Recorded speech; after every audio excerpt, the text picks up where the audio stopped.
האמת שאני לא יודע אם אני אעלה את הוולוג הזה בכלל, ואם אני אעלה אותו זה יהיה אחרי הוולוג הראשון, שזה כמובן הוולוג טיסה שכבר העליתי. בעיקרון מחר יש תחרות 2,000 מטר מכשולים, תחרות אחרונה שלי בארץ לפני הטיסה, ואני אקח אתכם איתי לתחרות. עכשיו אני בדרך לאימון הכנה, היום זה יום לפני התחרות, ואני אעשה את האימון הרגיל. אני אקח אתכם עכשיו לאימון ומחר כמובן בתחרות. בדיוק סיימתי את הריצה, אז 30 דקות ריצה, 6.5 קילומטר, קצת יותר, קצב 4.35, ריצה קלה. בעצם מה שאני עכשיו אעשה זה תרגילי ריצה, אחרי זה קצת תרגילים על המשוכות, ואז כמה מעברים מכשולים. אז כמו שאמרתי, בדרך כלל אני אעשה רק ריצה קלה, תרגילי ריצה ומתגברות, אבל בגלל שזה תחרות מכשולים, אז אני אעשה את אותו חימום שאני אעשה כמו לפני התחרות, שזה בעצם גם תרגילי משוכות, מעברי משוכות, וטיפה מעברים מכשולים, לא משהו מיוחד מדי.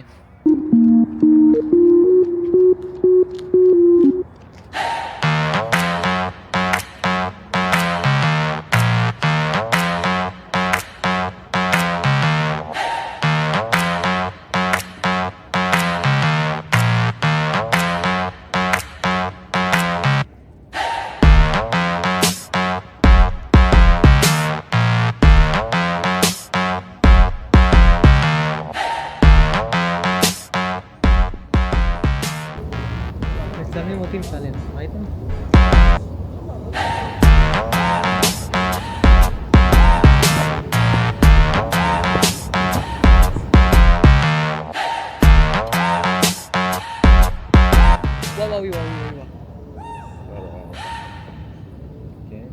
תראה לנו אולי. הופה! יש לנו את זה. סילי יודע. הוא יודע.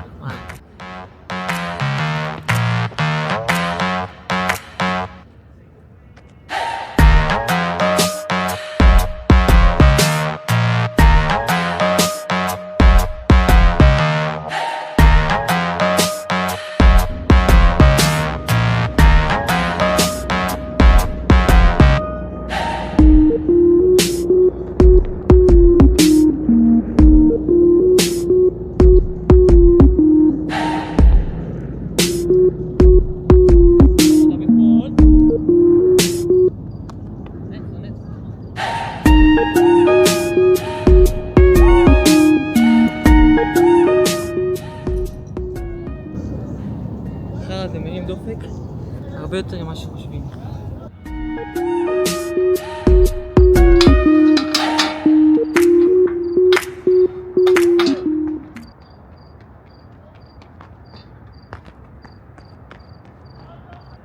לא, הרגשתי, נתתי את הדגש יותר.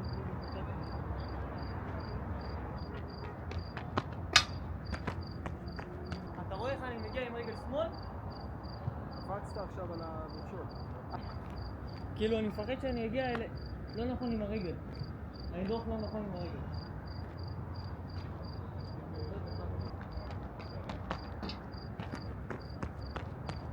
אתה עושה יד השוחה הראשונה, יד השוחה השנייה. קדם, כן, תמד שלה שהיא עוברת. וואי, גבוה. לא בפרשות ברגליים, אלא בבקיאות שלך, כאילו אתה בחטא, החלקים האחרונים של הריצה.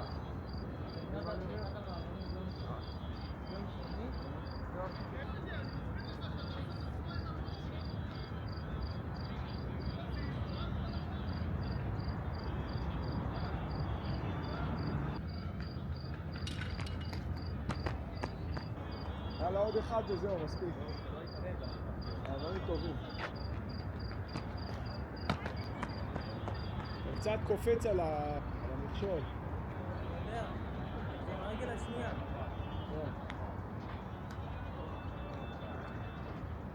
אני יודע מה לעשות. אז עכשיו סיימתי את האימון, עשיתי בנוסף גם 2 מתגברות של 100 מטר עם 2 משוכות, ככה על הקשת, וזהו, יאללה, מחר בעזרת השם ניתן בראש ויהיה טוב.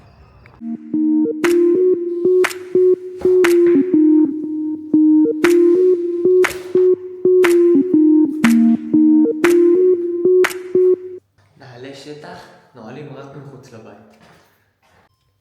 אם תהיתם לעצמכם למה, אז זאת התשובה. הכל מלוכלך. השעה 9 בבוקר, אני יוצא לשייקאוט של 10 דקות, ככה להזיז את הרגליים, ככה אני עושה בדרך כלל כל בוקר לפני תחרות, לפעמים 10, לפעמים 15, לפעמים 20. היום אני יודע שאני אהיה קצת פעיל במהלך היום, אז 10 יספיק. ולמה נעלה שטח אתם שואלים, אם אני יוצא כולה ל10 דקות? אני כבר אראה לכם.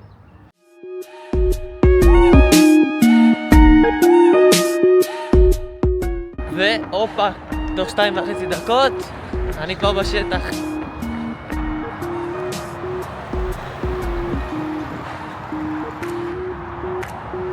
איזה שטח. מסתובבים, עבר 6 דקות. אז בסוף יצא לי קצת יותר מ10 דקות, כמעט 11 דקות. משהו כמו 2,300, 2,400. והאמת שבבוקר התעוררתי עוד לפני השעון מעורר, שזה מבחינתי סימן מעולה לקיצה טבעית, במיוחד יום לפני התחרות. זה אומר במיוחד יום תחרות, זה אומר שוואלה, הגוף קיבל את כל השעות שינה שהוא היה צריך, ושאני מוכן, אני מקווה שאני באמת מוכן. עוד משהו שאני רוצה לדבר עליו. אני יצאתי עם קצר, חולצה קצרה, נכנס קצר, ו9 בבוקר, 28 בדצמבר, סוף דצמבר, ואשכרה חם, כאילו, אשכרה חם לי, זה תסביר שתמיד יהיה בחורף בישראל. ארוחת בוקר, לחמניה, קצת גבינת כנען, בצל מטוגן ושתי ביצי עין. בדרך כלל אני אוכל את זה עם עוד ג'רה של ירקות, אבל בגלל שהיום תחרות וזה, אני אעדיף שכמה שפחות ירקות, שיהיה לי נעים בבטן.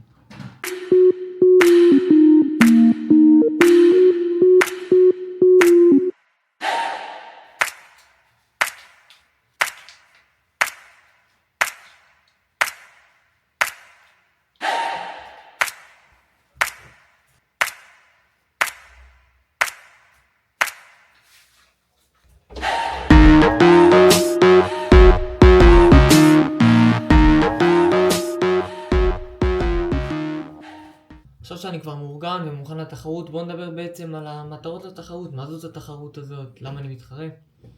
אז קודם כל זאת התחרות האחרונה שלי בארץ לפני הטיסה, והתחרות הראשונה לעונה הזאת. בגלל המלחמה והכל לא יצא לי להתחרות בכלל, זאת התחרות הראשונה. אז אני קודם כל לא יודע מה הכושר שאני נמצא בו, מה הכושר התחרות שאני נמצא בו, במיוחד שהיו לי פציעות פה ושם שקצת גרמו לי להפסיק להתאמן כמו שצריך. אז חזרתי להתאמן כמו שצריך בערך בחודשים האחרונים, באמת ממש אימונים טובים, אני מאוד מרוצה, אבל לא התחלתי 5 חודשים, אז אני לא יודע איפה הכושר שאני נמצא.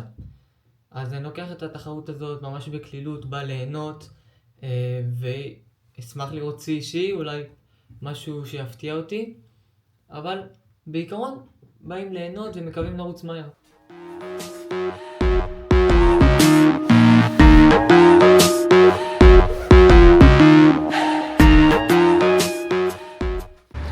הגעתי לאצטדיון, אני לא חושב שיהיה מישהו שיצלם, אני מקווה שיהיה מישהו שיצלם, אבל אני כמעט בטוח שלא. תראו את האצטדיון, כבר מלא אנשים, וזהו, אני פחות אהיה עם המצלמה עד התחרות. אני אתחיל חימום ואכנס לתחרות, מעדיף להתרכז בה.